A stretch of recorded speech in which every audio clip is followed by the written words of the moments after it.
अस्सलाम वालेकुम। Drama serial Chaalbaaz जिसकी आज के एपिसोड में आप देखेंगे कि हामिद साहब जो अपनी इस हालत और अनाया की इस हरकत के बाद अपनी बीवी से भी उखड़े उखड़े रहते हैं, जिस पर उसकी बीवी कहती है कि आप तो बच्चों की तरह बिहेव कर रहे हैं, आप तो मेरी कोई बात सुनते भी नहीं। दूसरी तरफ आशिर और ईशल जब रात को आइसक्रीम खाकर लेट आते हैं तो सब घर वाले उनसे खफा हो जाते हैं। आयजा ने बड़ी चालाकी के साथ उस टाइम ही सबको घर वालों को उठा दिया होता है और उनको ये जाहिर करती है कि ये लोग मेरी इजाजत से नहीं गए। ईशल कमरे में आकर ये कहती है कि भाभी को ये हरकत करने की क्या जरूरत थी, जब हमने उनको बता दिया था कि हम लेट आएंगे तो फिर अंकल और भाई को उठाने की क्या जरूरत थी, वो क्या सोचते होंगे हमारे बारे में। जिस पर आशिर उससे कहता है रिलैक्स हो जाओ। वहीं रूहान नाश्ते की मेज पर सबसे कहता है कि अनाया यूनिवर्सिटी रिज्वाइन करना चाहती है, जिस पर आयजा फौरन से कहती है इसकी कोई जरूरत नहीं है कि तायाबू मैं तो कह रही हूँ कि आप इन दोनों के हाथ खीर में डलवाएं ताकि ये भी घर की जिम्मेदारियां उठाए। जिस पर रूहान कहता है भाभी अनाया यूनिवर्सिटी के साथ घर को भी मैनेज कर लेगी, उसको यूनिवर्सिटी जाने दे क्योंकि मेरा भी शौक है कि वो आगे पढ़े। रूहान का अपनी बीवी के लिए यूं स्टैंड लेना आयजा को बिल्कुल भी अच्छा नहीं लगता, लेकिन अनाया दिल ही दिल में बहुत खुश हो रही होती है कि रूहान ने मेरी साइड ली है। ईशल आयजा के पास किचन में आती है और उससे कहती है कि भाभी मुझे आपसे कुछ कहना है,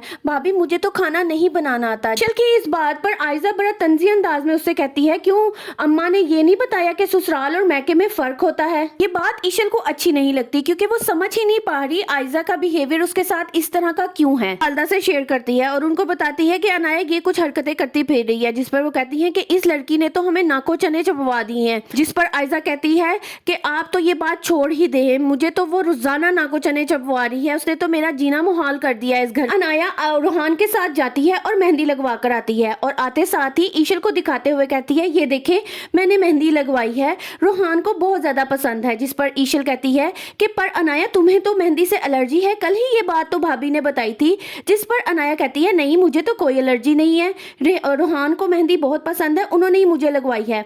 ये बात सुनकर आयजा के रंग उड़ जाते हैं और वो अनाया को देखते हुए गुस्से से कहती है कि अनाया तुम्हें तो मेहंदी से एलर्जी है। आयजा अनाया के पास कमरे में आती है और उसको कहती है तुम्हें क्या जरूरत है दोबारा से यूनिवर्सिटी ज्वाइन करने। अनाया कहती है आपको मेरा यूनिवर्सिटी ज्वाइन करना बुरा लग रहा है या आपको ये बुरा लग रहा है कि रूहान ने आपकी बात को रद्द किया है। वो मजीद ये भी कहती है कि इस घर में आपके सिवा सभी वफादार है, अगर आप ये बात चाहती हैं कि मैं सबके सामने अया ना करूं तो बेहतर होगा आप ये तख्तोताज छोड़ दे जिसकी वजह से आपने मेरी जिंदगी को भी दाव पर लगा दिया और मुझको शयान से अलग कर दिया। अनाया आगे भी मुश्किलात खड़ी करके आयजा का इस घर में रहना मुश्किल कर देगी। मजीद इस तरह की मालूमात जानने के लिए मेरी वीडियोस को लाइक करें और चैनल को सब्सक्राइब करें।